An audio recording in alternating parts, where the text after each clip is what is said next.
to the creator's journey with the halfling and the spaceman. We love talking to creators about their journey. Today, we're excited to have back with us Jonathan Bartholomew. He is one half of the podcast team behind Strange Stories with the Seeker and the Skeptic. He's recently published his first novel, Weird Scenes Inside the Gold Mine. Welcome back, Jonathan. Hey guys, thanks for having another conversation with me. I've been looking forward to this. Well, it's great to have you back with us. It's quite a departure going from being a podcaster to a writer, but we'll talk about that. So, thanks for coming and joining us. Tell us a little bit about yourself to get us started. And, well, just tell us a little bit about yourself. Sure, I'm 43. I've been playing been a nerd basically my entire life. I started playing Magic the Gathering in 1995. Started reading sci-fi when I was a little kid. I've always liked comics, sci-fi, fantasy. I've got a bachelor's in literature. And I got a pretty deep love for I would say most of nerd culture. Okay. So, you actually have a background in writing and literature, you said. Is that right? Yeah, I graduated from a bachelor's program in 2004, which doesn't really feel like the 20 some odd years ago that it was. Kind of sneaks up on you sometimes. But it's one of the things where never quite really mattered for any of the jobs I've had throughout my life, but it is a thing that I enjoyed when I was doing for sure. Jonathan, we mostly talk to people who are self professed geeks and nerds. Did people consider you to be a geek or a nerd when you were growing up? And what kind of fandoms did you get into? Oh yeah, absolutely. I mean, when I from even early age of when I was probably 2 or 3, in a very uncharacteristic kind of act, who was not really like my father at all. He actually read when I was a little kid, read to me the Lord of the Rings novels, um, and that kind of started me on a path to always be into kind of fantasy, weirder things. When I was 8, and I'm 43, so I remember this being a turning point. When I was 8 years old, I came across some book called Max and Me in the Time Machine. I still have my tattered paperback copy of that book. Was this really like kids literature in the 80s was super unhinged in a lot of ways, and I think in really really good ways. And this very much was that these kids managed to build a time machine and launch themselves back into medieval England. And it was just, as an 8-year old, I was like, a book can be like this. This is cool. And it now ever since, throughout the rest of my life, I've always been into like more fantastical literature more than not. Started reading comics when I was about 12 or so. Back then, I was a Marvel guy, as a teenager. Um, as time has gone, I'm more of a DC guy now. When I was in my 20s, I got introduced to Jack Kirby and his Fourth World stuff. The things like the Forever People, Mr. Miracle, things like that, and also Commandi, which those who are going to be watching this see I've got a oversized Commandi poster behind me, which I believe is maybe two of a kind. I randomly got it from someone who had uh, had purchased a comically large laser printer and wanted to make weird posters, and did this as a kind of a test print, and I ended up with it. Um, but always, yeah, I've always been into like the weirder parts of literature and stuff for sure. So, when we had you on the show before, you were with your wife, and the two of you were doing a podcast, and now you're writing. What made you decide to make the switch from podcaster to writing? Well, it's always something that I wanted to do. I've always known that at some point I would start writing novels. It just I needed, I guess, for the right things to happen in the right order to be able to start something that I can that I could really follow through with. And this is actually connected to podcasting in a way. Being part of esoteric podcasting and just strange podcasting, we have met a bunch of people who do similar types of shows. And one, there are these guys over in England who have a podcast called Vase, and I'm on their Discord, and they kind of do a lot of like things where they can interact with their listeners. And at the end of 2023, that thing was they were doing a kind of experiment in remembering your dreams and in lucid dreaming. And that's something that is it. Lucid dreaming is a thing that you can learn. There's been tons of books written about it. It's kind of an interesting topic in a way. But they were trying to link that with kind of trying to influence one another's dreams. Just kind of as a fun exercise. And I was like, well, this is interesting, and it will cost me $0 to try this, so I'm going to give this a try. And through the 2 months that went on, I had a string of connected lucid dreams that turned into the novel that I wrote. So once that was over, I started writing, and 9 months later, I had a book. So when you say lucid dreams, you're talking about actually being able to control your dreams. Is that right? When you know that you're dreaming, when you are yourself, you know that you're dreaming, and you have some sort of agency within the dream. For some people, I've seen people report that they could make things change as if they were like kind of like Thanos in the Marvel universe. I've heard people say that they were just themselves walking through a dream world. For me, and I've had dreams that I am myself and can control myself throughout my life, so it's not weird for me specifically. But it's all for me. It's always been. It's like I'm going through the regular world. It's just not the regular world. Things are just different. Your novel seems to have some strange concepts in it. Did you draw any inspiration from the stories you've heard on the podcast?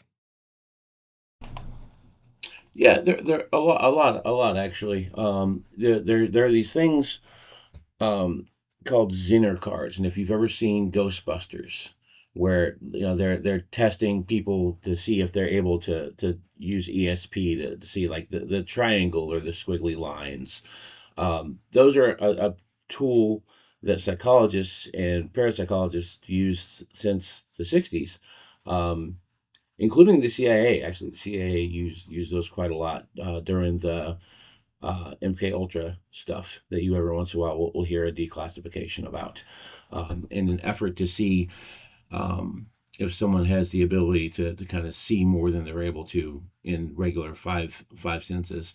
Um, and with four, there's four different symbols, and the average person will guess around 25% correctly. And so if you have people who consistently guess more than 26%, the thought process behind the people who were doing this was that perhaps they had ESP. And apparently exhaustively tested by the CIA over the course of like 20 years, from what I've read. And so that's in there. Owls are a recurring motif among people who have had strange experiences that they can't explain. There's some owls hidden throughout the book here and there.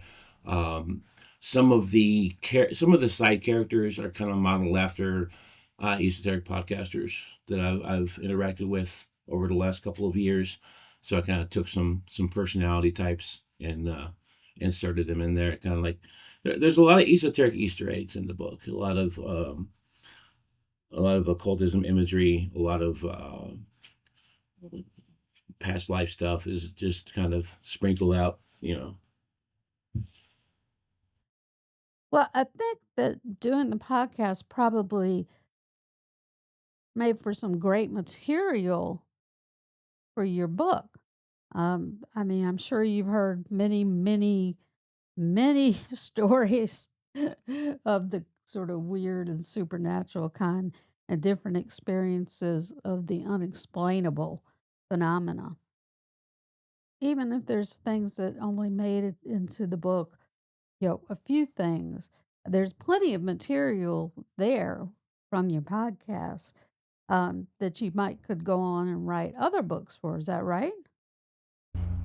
Oh, absolutely. There's definitely it definitely has affected my my way of telling a story.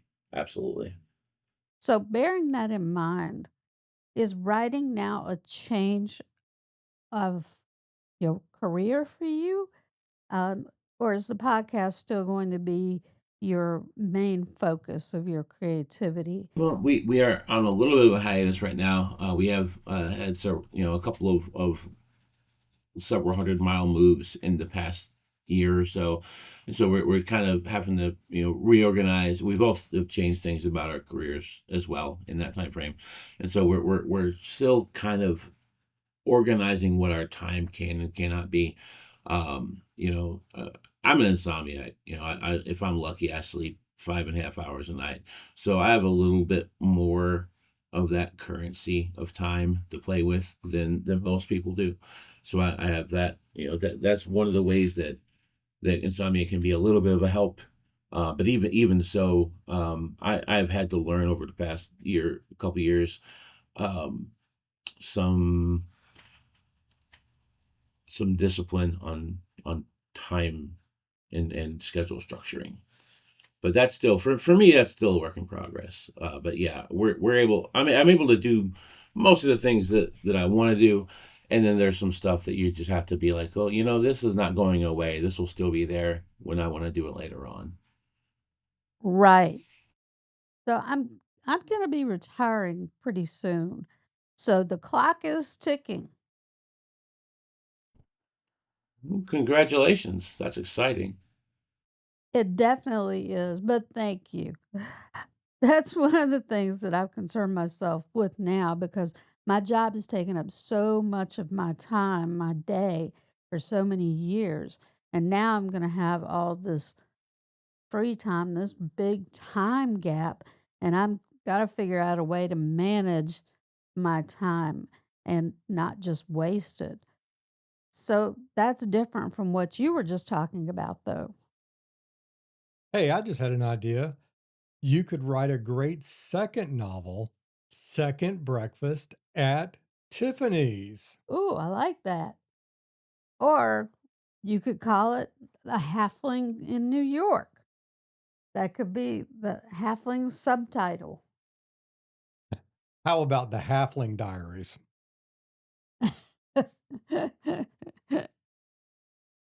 So that's another component of time management is how to spend your time so you're not just wasting it. For when I first retire, I'm going to waste a little bit of it to start with, but then I'm going to want to start being productive and really get into it. And the spaceman has already got a list of project and things to do, so I'm not too worried about that. I think that as long as you're enjoying whatever it is you're doing, that there is no such thing as wasting time. As long as as you have some amount of happiness with what it is, I wouldn't worry too much about it if it was me. And this is, I mean, for me, I got put to work when I was 13. I'm 43. I've been working for 30 years, and I for me, and this is there's a difference between a job and a career, and most of us have jobs, and I have had jobs. I work for I work an internal job for a insurance company, and they need someone to do the things that I do, and I do it, and they pay me a wage, and I do a good job, and I go home, and I don't think about my job. That's not a career.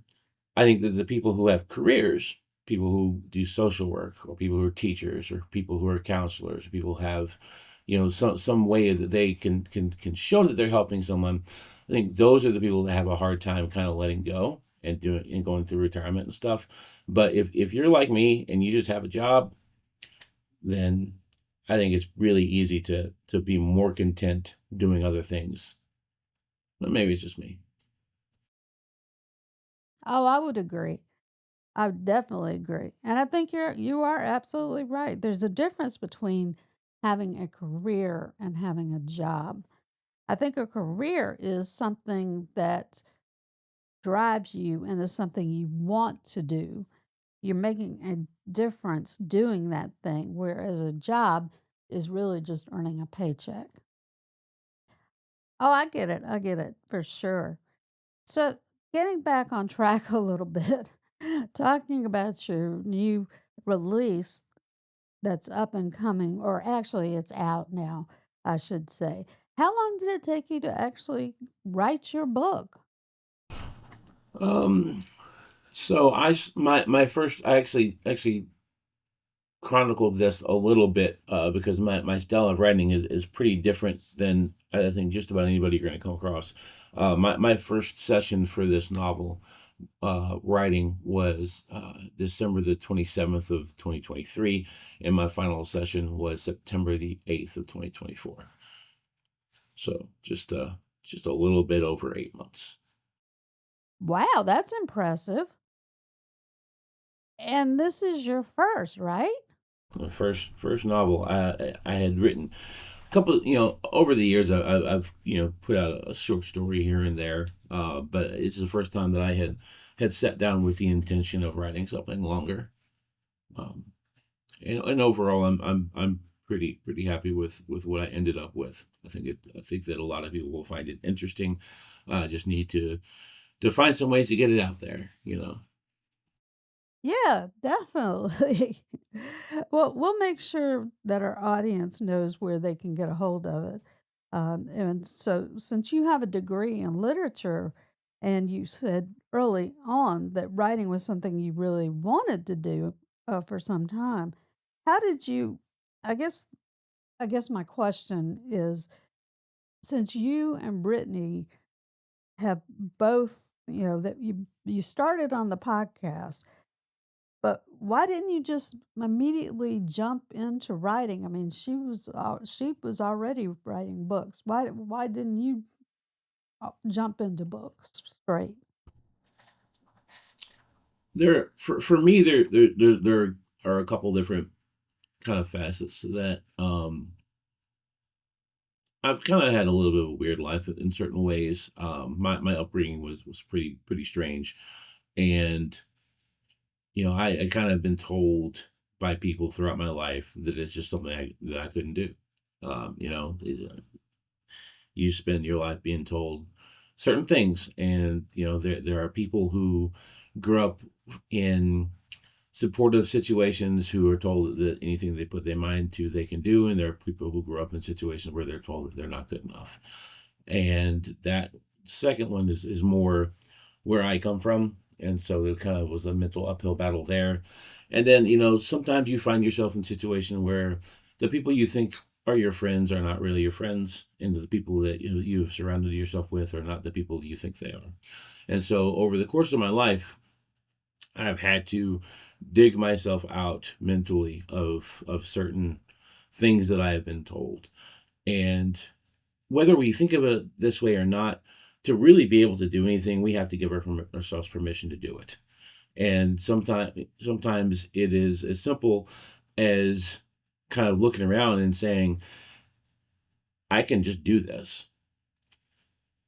And sometimes it takes someone saying to you, you realize that nothing is stopping you from doing this. Like, I am certain that there is somebody who's going to listen to this episode of your podcast who has an idea that they could write a novel and has told themselves that they can't their whole life because other people have told them they're not good enough, or because they don't think that the thing that they have to say is interesting, or any number of things. But if they say to themselves, I can I can try and just write something, then they will. But they have to get themselves to the point where they can give themselves the permission to do it. And I had to get myself to a position. I had to over the course of several years before even starting the podcast, I've had to cut a lot of people out of my life because some people are determined to bring themselves and everyone around them down. And if you don't get those people out of your life, it's very hard to do anything yourself. This is the podcast for people. We want to lift people up. That's why we say that we want to entertain and inspire people, you know? So it's so good to hear you say that. You have that challenge that you had to face about people telling you that it was something you couldn't do, but you did it. I'm not sure there are a lot of people out there going through the same thing, uh, or even if they're just telling themselves for whatever reason that they're maybe not, they've got a good job and they've got a steady paycheck and they don't want to give up that security just on the off chance that they're going to write something that'll be picked up. Um, you know, but I think everybody's got those insecurities. Because how many times have people written a book that didn't get picked up? A lot. I mean, you got to be real about writing books and publishing. It's a brutal industry, to be honest. Yeah, whether you go traditional or indie, it's going to be a lot of work. It's still hard, but it's definitely worthwhile. So when I started when I finished it and I did the editing and I got it ready to go, I did a real deep dive into traditional versus indie publisher versus self publishing as an independent. And unless you already have, and this is what I found for me, unless you already have some format where you've got 100,000 or more followers on some social media something, these days most of the bigger publishing companies won't even bother to talk to you, and even if they do, traditional publishing is not what it was. You're not going to get a 5-figure advance unless you're already someone like Stephen King. You're not going to get more than $1 a copy on sales.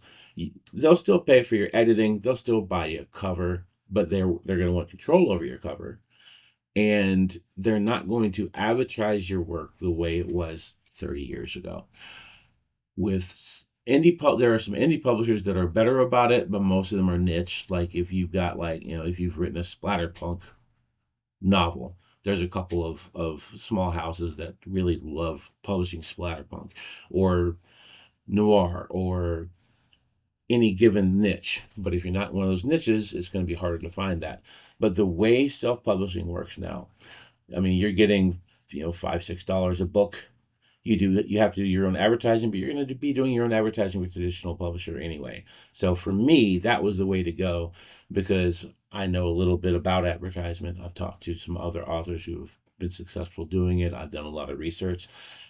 For me, it's just a matter of, hey, do your research, figure out what things you're willing to let go of, what things matter to you. And some people just really want a certain imprint to be on the spine of their book, and I totally get that. Some people want that Dell or that, dog. I don't think dog exists anymore, but that's why. Like I grew up reading those old dog paperbacks from the '70s with the yellow spines, and I mean I would love to have a dog paperback, but I don't think those exist anymore. Um, I think maybe I just dated myself a little bit there too, but it really is a matter of like you have options, and I think a lot of people get intimidated because they think, well, I'm not Stephen King, I'm not Anne Rice, I'm not William Gibson, and so I'm not going to be able to have all these opportunities, but you might. And yeah, I did choose to self-publish for ebook and um, for my paperback, but I also have just signed a contract with Skyboat Audio for an audiobook. And my book is going to be narrated by Stefan Rudnicki, and he is my favorite audio book narrator in the world. And it's a very real publishing house. It's very traditional, and that's where that's going to come out. So there are other opportunities. So if anybody's out there has written something or wants to try something, and they don't think those opportunities could be there, they absolutely can. Nice. All right, Jonathan. We had an opportunity to meet both you and your wife, Brittany, a while back, and we know that she's also written a book. Has that given you the opportunity to collaborate at all? or do you guys work better independently? So far we have worked independent of one another. We will occasionally bat around an idea of maybe doing something as a collaboration, but what it has done is we're able to be supportive of each other, and I think we're both more likely to have writing sessions because of that, because we say, hey, I'm going to go do this. Oh, that's awesome, go ahead and do it. Oh, you wrote that many words, that's great. And also we're both good with editing. I actually do freelance editing on the side, here and there. Now that's a cutthroat business. There's a lot of people doing that right now, a lot of very good people doing that right now. So um, the ability to have an in-house editor that you can trust, that doesn't cost you $1,000 or $2,000 a book, is a huge difference. Um, and a lot of people just find, they make friends with people and they trade stuff back and forth, but not having to find that anywhere has been a huge help to me, and I think it's been a help to her as well. Good, good, good. Well, you guys write different topics. Um, Oh yes. she hasn't written any sci-fi or fantasy stuff. Her books are more, I guess, esoteric. Maybe that's not the right word. Maybe it is. Um, but I don't know. Anyway, She actually has written two books that fall under that, but she is two novels deep into a trilogy that is modern fantasy. Yeah, the first one's oh, called okay, Maiden's Light, okay. and the second one is called um, Mother's Night, and they are modern new adult fantasy. And I don't necessarily like that genre, and I think they're good. And I'm not just saying that because we're together. I think that she's done a good job with those novels. Hmm. The characters are very interesting. The bad guy is the antagonist is interesting, and not really what you would expect. And she's about 80,000 words, I think, last I checked with her, into her third novel, um, which is the probably going to be the finishing of that one, as far as I know, at least. Oh, wow. We need to have her on the show as well Oh, absolutely. She's got an interesting perspective. and get her to talk sometime. If she'd be willing to do that, that would be great. I didn't realize she'd done that. That's awesome. That is so cool. So you've read her stuff and she's read your stuff, right? uh, and have y'all critiqued each other's works and given each other's pointers? Yeah, we do each other's editing and stuff, like, and it's interesting to be able to do that. Editing, I think, is kind of enjoyable, but there's also a level of, is hopefully this person does not take this seriously, like personally, because some people, it depends on how you look at your writing, and fortunately neither of us is this way, but there are people who, when they write a thing, they have put their personality into it to a point where the idea of changing it bothers them. And for some people, it is a process to understand, oh, just because I've written this doesn't mean it's finished. This does have to be polished. There are things that need to be different about it. It could flow better.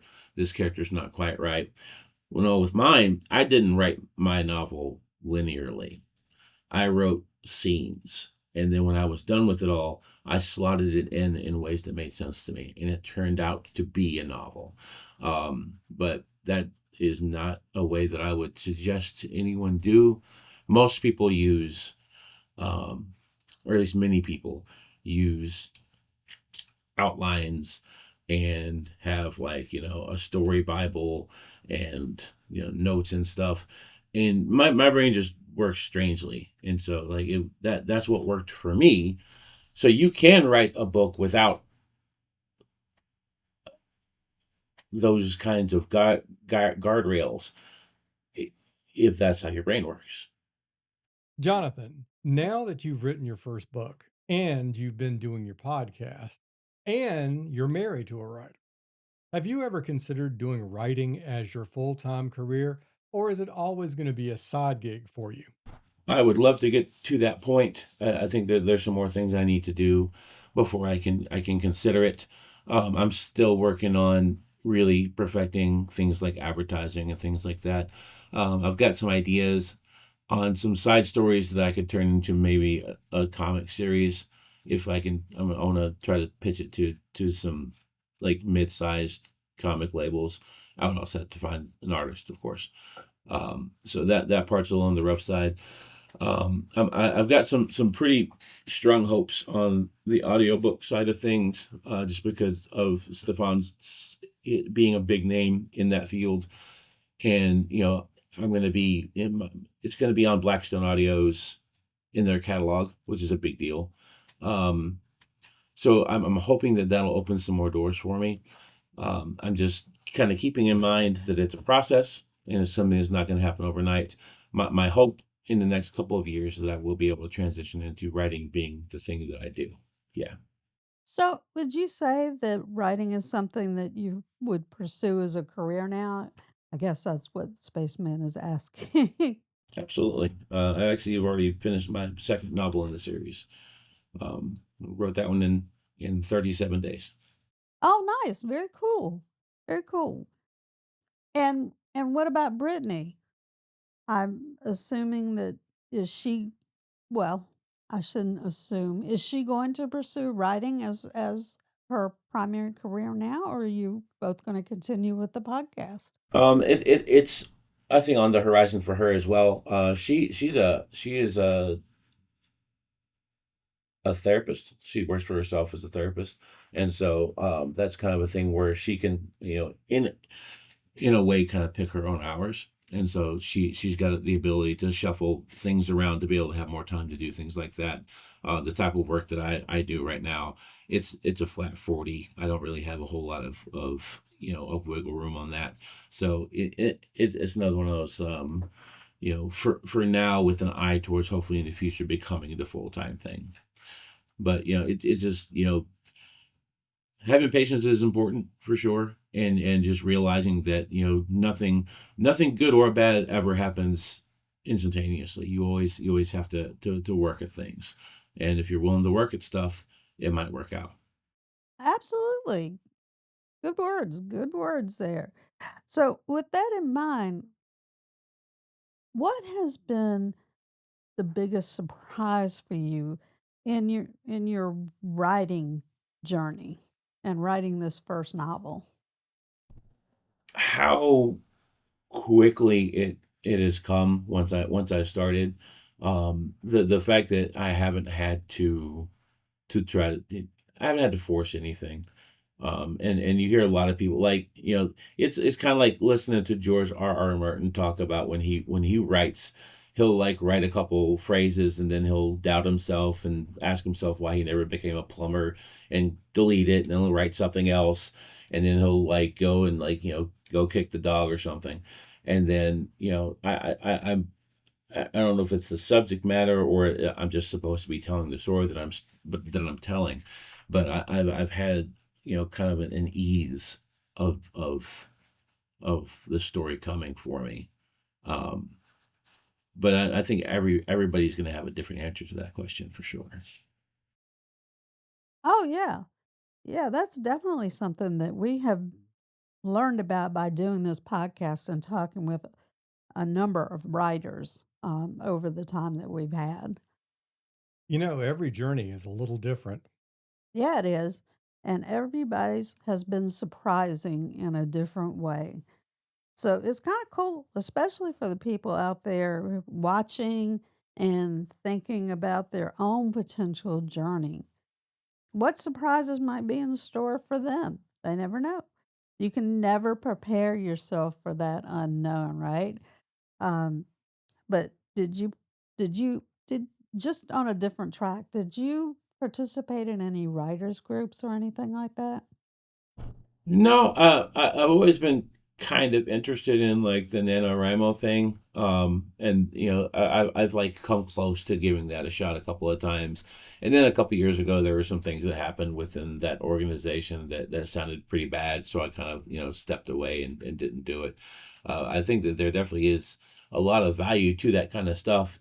If you're the type of person that benefits from having group input, I've known a lot of people who have really benefited from those types of things for sure.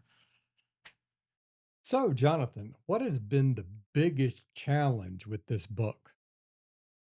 There were a couple of times, and this is with both of the ones that I've written, the one I've released, the one that's going to be released.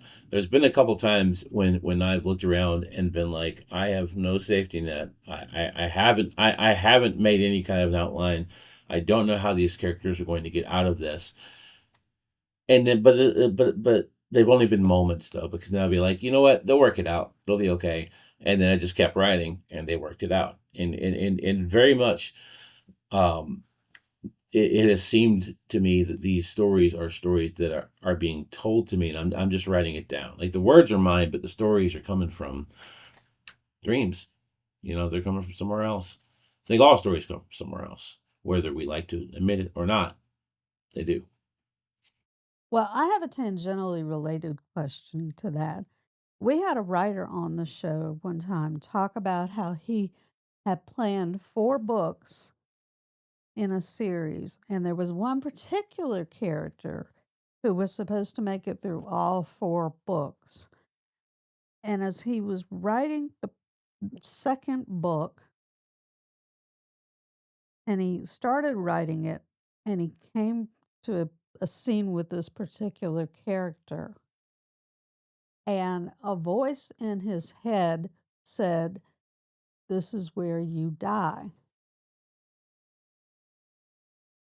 And he thought, "No, that's not right. That's not right. Um, you're supposed to make it all the way through to book 4. I've got this planned out." But the voice said, "This is where I die." So he had to rewrite that, and he had to write in the character's death. And he said he reluctantly did it, but that it ended up making for a much better series, he thought. So have you ever had that sense like the characters are talking to you in your head? Pretty much the entire time I've written both of these things. It really is. It really feels like that they were just dictated to me, and it's just in my words basically. So if there's things that aren't great about it, that part's me, but the actual stories themselves, it just came from the dreamscape. It just came from somewhere else. But if Alan Moore, most people who are into science fiction and fantasy know who Alan Moore is, has claimed for 30 years that there have been 2 times in his life that John Constantine has come up to him in a bar and been mad at him about some story that he wrote about John Constantine. Like he adamantly says that he has met some of his creations in real life, and he's never varied from those statements. Like, there's things that you can, and this also ties into the kind of podcast that I run. There's things that you can measure, and there's things you can't measure. And where stories come from is one of those things that we can't measure, and I don't think we really want to. I think we're better off not measuring that. Life has some mysteries, doesn't it? I think so. I think it's more fun that way. I think life is more than what we're meant to know. I think there's some things that we're just not meant to know. Unspeakable things from outside of space and Exactly. time. Yeah, I think there'd really be no point in going on, right? If we knew everything there was to know. And this is sort of It would be an off-wall very, very boring, question, off I the wall think. question. But have you found, and and maybe this is sort of just trying to get us back on track, but what do you think is easier for you, doing the podcast or writing? Even as different as they are, I think actually, and this is going to sound weird, but I think probably writing, because for me, especially with the subject matter that we have, my thing has always been with the podcasting is let people tell the story that they have to tell, and try to figure out at least one question that they may not have been asked before. And and for me, when someone's telling a story of something that they can't explain, that's a very vulnerable place to be, even if it seems like a small story or something that's short. This just happened one time and it took 10 minutes. The act of telling someone something that they can't measure in a scientific way is very vulnerable. So, um, yeah, it's something that I take very seriously. So I don't ever want anyone I'm talking to in that context to think that I'm making fun of them in any way. Even though, like, I'm the skeptic of seeker and skeptic, but the thing I'm skeptical of is the conclusions that we come through. Like, yeah, you probably saw a light in the sky, sure. Was it likely to be some, intelligent thing from another universe? Probably not. That's not likely. That's the part I'm skeptical about. I'm not skeptical that you saw lights in the sky, things like that. And so, to me, the difficulty of that is to find a way to ask at least one question they probably haven't been asked, and to make sure that I never seem like one of those guys that's just trying to debunk them and to be unserious about it. So essentially, you're saying that during the podcast, you're basically letting your guests do all the work. And you're just kind of along for the ride. Is that right? In some ways, yeah, in some ways, but for a lot of people, they've had like this one thing that's happened in their life and never explained it, and they've never really told anyone before. They've never really had this outlet where they can say, "This is a thing that has happened to me," and there have been several people who have said that there's been value to them in being able to do that, because in some ways, and this is like kind of a trauma thing too. Sometimes being able to tell someone a thing that's happened to you helps you go past the thing that's happened to you. And that's true, I think, in a lot of different aspects of life. And I think there's value to that no matter what the topic is. Oh, yeah. No, I 100% agree with you. I mean, people that have faced, different traumas in their lives, it may be something they've never talked about to anybody else. Or, you know, they just haven't felt comfortable. But now that they're given that opportunity, it helps them. And I'm sure that that helps with the healing process for sure. And finally, when they're talking to somebody who doesn't just think that they're crazy and that this is something, that they have experienced and somebody is validating them, um, that you're going to take it seriously. With the book and the writing your novel, that presents its own set of challenges. You had to make sure the characters are consistently written, and I don't know if you really meant that your characters, were everything that happened that they're supposed to believe, or be believed about. Of course, if you're pulling from your own dreams, I don't know, dreams are weird, Jonathan. Dreams are weird. My dreams certainly are. I mean, he's described some things to me from his dreams that are just, completely improbable and so disjointed. Uh, so I don't know how you could really come up with a novel about his dreams, unless it could be just scenes. I mean, you could do just a book of scenes. I don't know. Ah, but you see, Halfling, Jonathan has the whole lucid dreaming thing down. So it sounds like he can control the story in his dreams. At least some level of it. It's not complete for me. I definitely have talked to people that claim that they have gotten to a point where they can completely control everything that's happening. But for me, it's more like a real life video game in a way, which is interesting, to me at least. But you know, one of the things that definitely was interesting in writing some of the scenes that are take place in dreams I have had to ask myself what part of this needs to be surreal, because some part of it needs to be just it and sometimes some of it's just slightly off, where you can, and that's how you tell that they are where they are, is that something's just not quite like reality, and then some of it is completely outside of the basis of anything that could possibly happen in real life. And so you have to find the balance in each scene of where's the twist of this is not quite right. And I think that in most of the scenes I more or less get where I want to go on it. Jonathan, do you keep a dream journal or tablet by your book side or anything like that? Or you start writing things down the minute you wake up, um, so that you'll have them um, fresh in your mind? I've read people who are into lucid dreaming do that. I did keep a dream journal during that initial experiment with that podcast base that caused me to start this whole thing.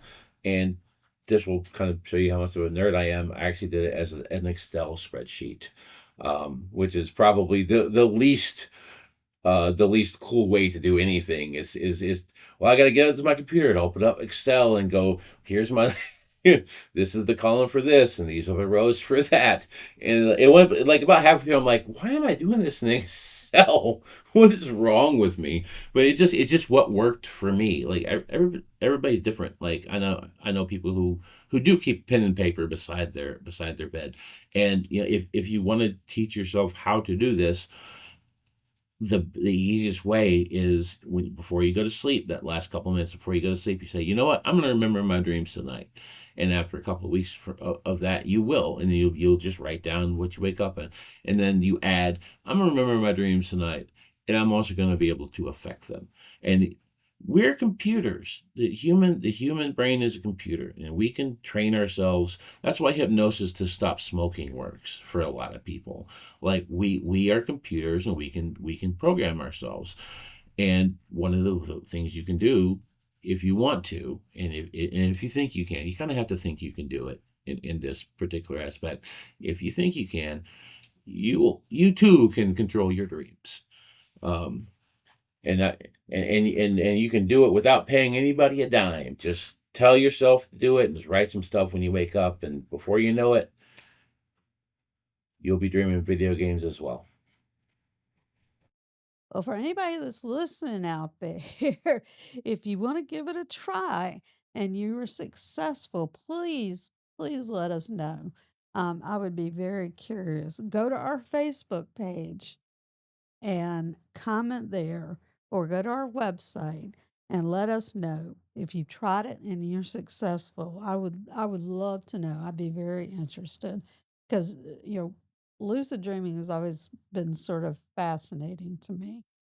Well, Jonathan, while we're switching gears for just a moment, let's talk a little bit about the craft.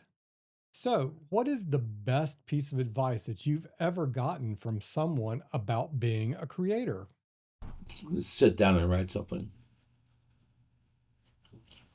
And that sounds simplistic, but honestly, like most people, and it's not just in writing. You hear people say, "Well, I'm going to learn to play guitar. I'm going to learn to play the guitar. I'm going to learn to play the guitar." They don't ever buy a guitar. Or they do buy a guitar and it sits beside their treadmill and they end up putting clothes on it. Like, you pick up the guitar and you're going to suck for a little while the guitar, but then at some point you'll be able to play something. And writing is the same way. You're not going to be happy with the first couple of things that you write. You might not be happy with the first 20 things that you write, but at some point you're going to write a phrase and look back at it later and say, who was in my Word document? Who wrote this? Well, maybe I wrote this. Maybe this is good. And that I had many, and with this novel, I had many moments because I don't edit anything until it's done. Like if I've misspelled 6 words in a sentence, because I'm a good speller, I'm a terrible typist. So like it's it's like I've got like a sixth finger in there somewhere that just does what it wants. And so I always have to refix all of my keyboarding. I'm just not good at it. And so as I was going through um to do that, there were several like never whole pages. I'm not that good, but several like phrases or paragraphs that was like, I almost feel like somebody else wrote this because it's too professional. This is too much like a real novel. And which is a pretty cool feeling, honestly. And and I know I'm not the only one who feel. I've talked to other writers who've had thoughts like this before. I know I'm not the only one who feels this way, but you have these moments where you're like, well, maybe I am a writer, and that's a cool feeling for sure. Overcoming that dreaded imposter syndrome, that Pinocchio becoming a Definitely. real boy thing. Um, yeah, this is a follow up question. What is the best piece of advice that you could offer an up and coming writer who's writing their first book? Don't listen to what anyone says, including yourself. If somebody doubts that you can do it, just say okay, yeah, whatever you say, man, and just keep going. Or if you start finding yourself telling yourself you can't do it, be like, yeah, okay, that's fine, and you keep going. Just ignore anything external and just do it. Like Nike, just do it, right? You can fix anything in editing. It doesn't matter. Like most there I've read a lot about writing, and I've read multiple very famous authors say they don't consider that they've actually written a thing until they're on their second draft. And so, like, there's this author named Mark Danielewski. He wrote a book called House of Leaves back in the 90s. It's a weird avant-garde one, probably the most intense thing I've ever read in my entire life. He writes 10 drafts of every novel he writes, which I didn't write a second draft. Like, I don't do that. Like, it's just he's just the exact opposite. He does like months worth of outlining. I mean, but you can tell like the minutia in his writing is probably the best part of it. It's very very meticulous. But this guy writes 10 drafts of every novel. Well, to me, in by my count, he's put out 10 he's put out 10 books. He's done 10 drafts apiece. That man's written 100 novels. Like, that's how I view that.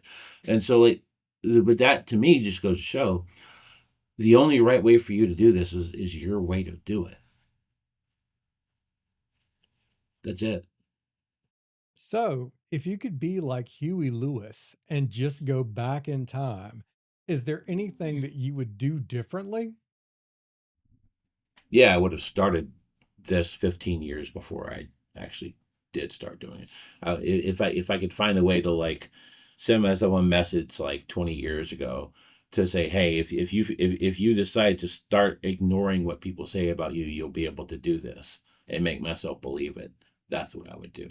So it's like I'm someone that, I refuse to live in the past. I think that you don't do yourself any favors by thinking like, oh man, if I had done such and such at such a period of time, then my life would be so different, because then you're just going to waste the present. You're going to waste now. So don't, I would say, to anyone, don't do that. But I I have lost some opportunities through my life, in that I had not yet learned to ignore some of the people that have been in my life that have told me I couldn't do things. And these are hard things to say out loud, but my hope in saying them is that there's somebody who's going to watch this or listen to this who's in a similar situation, who will say, well, maybe those people are wrong, because they probably are wrong. Probably you can do the thing you want to do, but you have to give yourself permission to do it. Yeah, exactly. Exactly. All right, Jonathan, now we're getting into the nitty gritty of the matter. Let's talk a little bit about your book. So, can you give us the elevator pitch for Weird Scenes Inside the Gold Mine? Okay, so we've got two main perspectives here. We've got Jason, and he's just a guy. He's had some bad hands dealt to him. He lost his parents when he was a child. He's had bad luck with jobs. He's really just desperate for money. He's about to be on the street. And so a friend hooks him up with this, what he's told is a sleep study for like a university, and that they're going to ask him some questions. They're going to pay him a minimum wage to talk about dreams, and he's so desperate. He's like, well, this is better than living on the street. Let's give this a shot. So he shows up, and it's nothing like what he's told it is. The next thing he knows, he's being, given batteries of tests that don't make sense to him.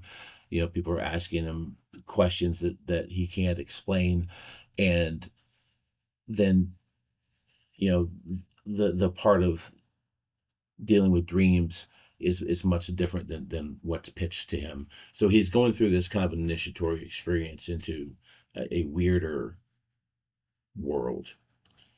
And then the second perspective is a character named Destiny, probably my favorite character in the book.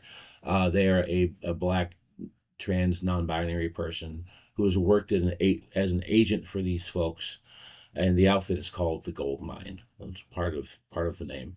Um, and they're not a university. They're not a laboratory company. They are a group of people who are trying to shape the nature of the world through dreams. And what you find out as you go through is that there is something past your dreams that they call the dreamscape. This is where all ideas come from. This is where all um, the things that shape us as people come from the dreamscape. And then there's an antagonist that is threatening what we perceive as reality that they're trying to fight against. And so it's kind of that dichotomy of what is our reality good, and what does it mean. So, the way you imagine the dreamscape, is it anything like the Akashic memory? That is an interesting way of putting that. I have heard people talk about that as kind of this like Library of Alexandria style place where the things are kept, and I think part of it you could say that for sure, but other parts of it are like the most vivid dreams and nightmares that you've had are stored there and also experienced by other people. And so and so like the ideas of Lovecraft, for example, with the Stygian horror, things like that, come from this place of the dreamscape. And every once in a while there's a crack in the walls and you get to see in a little bit, and that's where things like novels come from, and things like you know comic books. All right, that's great. So, tell us where people can find out more about you and your book and your podcast. So the podcast is on Apple and on Spotify, and pretty much anywhere you get your podcast, you'll be able to find Strange Stories with the Seeker and the Skeptic. I've got as far as writing, I actually have a Substack. It's called The Light from Albemuth. Anyone who's a Philip K. Dick fan will kind of recognize the Albemuth part. It's kind of something he made up years and years ago. So if you look on Substack and type in Light from Albemuth, you'll find my writings about the art of writing, and also about tarot, and how those things for me kind of are connected to each other. So it's kind of a little meta on that. Finding my book in particular, you should be able anywhere you can find a book, you'll find my book. It's on Amazon, it's on BarnesandNoble.com, it's on Google Books. You can get it from your library. I've actually got it put through the system that libraries order their books in. So if you want to read my book, or you don't have a couple bucks to spare in literature, get all your library. Libraries will order books for people more often than not, and that way, more people will potentially have a chance to check it out. I'm a big fan of libraries, so. Now, before the show, you were talking about the getting a narrator for the audio version of your podcast. Is that available now? Is the audio version out yet? Or is that up and coming? And do you have an anticipated date? That will release on April the 15th. If you look on Amazon through Audible, the pre-order is already set for it, but it'll be April 15th when that releases. And I'm very excited about that. He is my favorite narrator of all time, and so the way I got a hold of him is we had interacted a few times on Twitter years ago, and I happened to be on Twitter, and some random person was like, if you could get someone to narrate your book, who would it be? And so I just tagged him. I'm like, this is the only person that I want to narrate my book. And he responded to the tweet. He's like, well, what do you want to do about it? And so he gave me an email address. He's like, send me your book. If I like it, I'll sign you. And so, well, I'm like, well, no pressure, but okay. And so I sent him like a PDF copy. And 2 days later, he's like, I would like to narrate your book. Let's figure something out. And so he sent me a contract, and now I get a, a very professionally audiobook with the person that I've always I for years have been like, if if I ever finish a novel, I want him to narrate it. And so it's kind of surreal in a way to be able to do that. Like that's kind of like, to me, that's me signing my publishing deal, is that, Yeah, you know. well, congratulations on that. Thank you. That's absolutely wonderful. That just goes to show that you never know when you're going to find that little gold nugget that you weren't expecting. Not even a little bit. Yeah, just but take, and if there's anything I would say overall, as a piece of advice for anyone trying to do anything creative or otherwise, is take chances. You know, it cost me $0 to tag him on Twitter and hope that he saw it. I was hoping for him to be like LOL, and just respond, be like, "Good luck, dude." But he, I mean, he's a super nice guy. But he was willing to take a chance on, the first novel of someone who's never done anything before, and ended up, the the validation of him liking my book enough to sign and be the one to narrate it is a big deal for me. That is wonderful. We certainly wish you continued success in that vein Thanks. and with the podcast. So tell us what is next.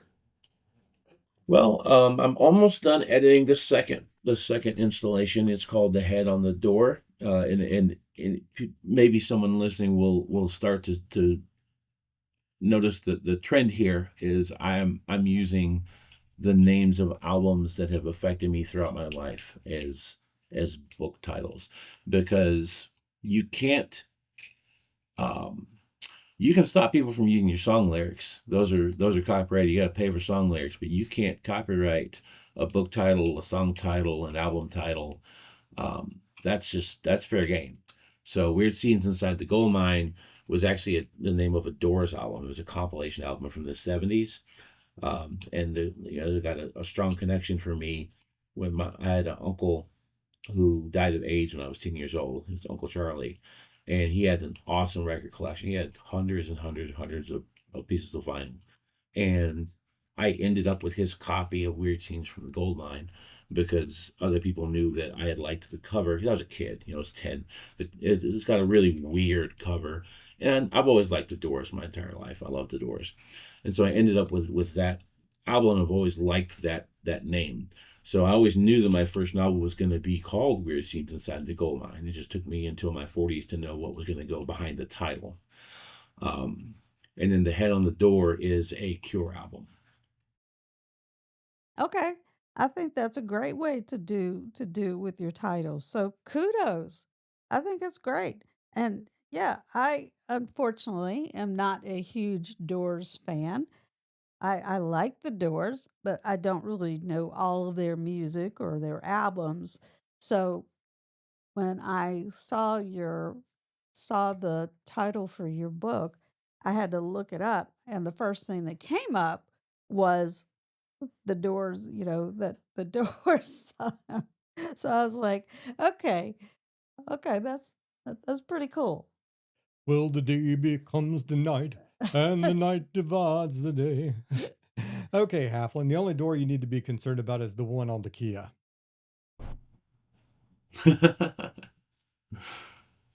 Well, that's great. We're going to get all your contact stuff and where people can get a hold of you and listen to your podcast and all of that. And we're going to put all that in the show notes. But we want to thank you so much for taking the time to join us today. It has been great to catch up with you and to know that you are on your way to that next career in your writing. Oh, thanks for having me. I really enjoyed talking with you guys again. I love the podcast. I appreciate you guys, putting this out and just showing kind of behind the scenes on different parts of creativity within nerd life. It's I think there's a lot of value to it, and I appreciate you guys. We wish you all the continued success for sure. And again, thanks for taking the time to join us. And we want to thank our listeners for tuning in today and joining us as we have met and hopefully become inspired by Jonathan Bartholomew. And to everyone listening or watching out there, I want to give you a huge shout out. And this is the Spaceman for the Halfling and the Spaceman podcast. Over and out.